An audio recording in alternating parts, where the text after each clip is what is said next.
आज की बंदी में लोगों ने जो सहयोग किया, मैं उन सब लोगों को भारतीय जनता पार्टी की ओर से बहुत बहुत बधाई और शुभकामनाएं देता हूँ, क्योंकि जन समस्याओं को लेकर के बंदी थी और उसमें से खास करके कानून व्यवस्था रात के 9-10 बजे अचानक जब ये घटना घटी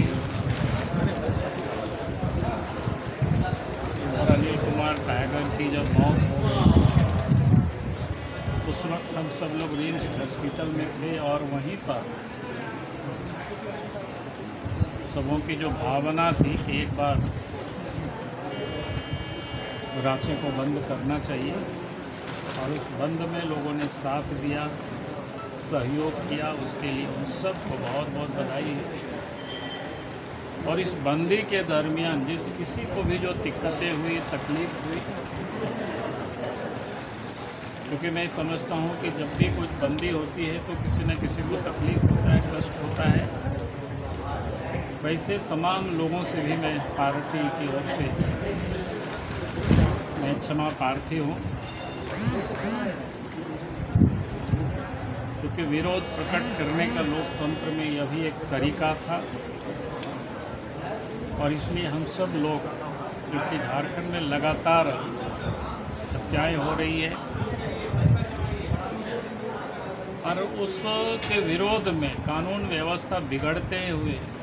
उस हालात को देखते हुए सरकार के ऊपर ये दबाव बनाने की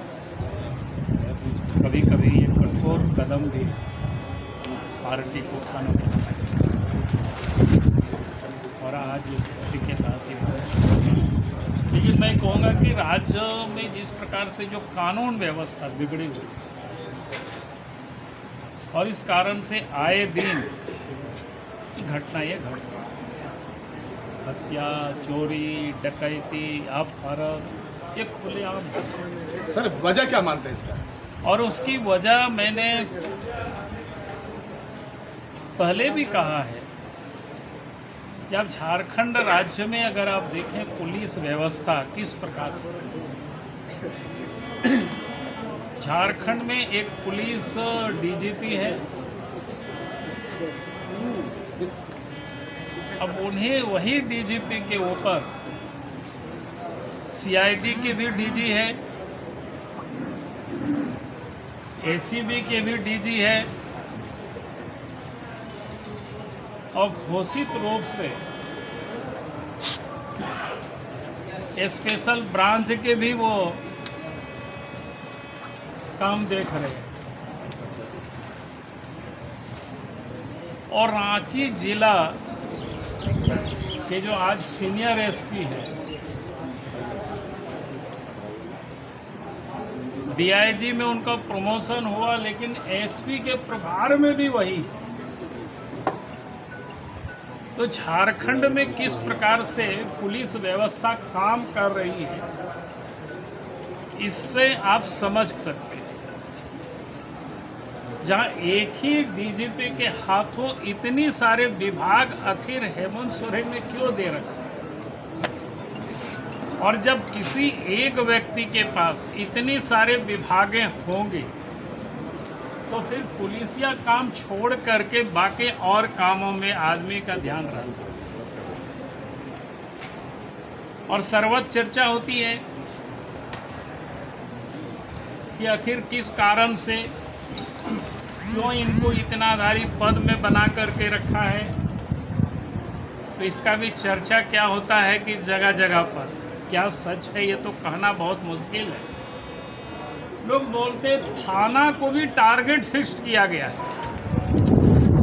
कि उनको कितनी रुपया जमा करना है प्रत्येक महीना, और जहां इस प्रकार की टारगेट अगर फिक्स रहेगा थाना को, तो फिर थानेदार पैसे ही वसूलेगा, अपराधियों को पकड़ेगा नहीं। बल्कि यहाँ तक कहीं कहीं से जानकारियाँ मिलती है कि अपराधियों से भी सरकार के बैठे हुए लोग पैसे वसूलते हैं बड़े पदाधिकारी, तो फिर अपराध कभी रुक नहीं सकता। और इसीलिए आप सब ये जानना चाहते हैं कि इसके लिए कारण क्या है। तो कारण यही है, और इसी कारण से दिनों दिन राज्य में कानून व्यवस्था बिगड़ती जा रही है। अब राज्य में आम लोग कहीं भी कोई सुरक्षित नहीं है, और राज्य में आम लोगों की सुरक्षित ये हो तभी होगी जब सरकार में बैठे हुए लोग, या खास करके ये सारे विभाग मुख्यमंत्री के पास, मुख्यमंत्री को ये सारी चीज़ों को देखना चाहिए।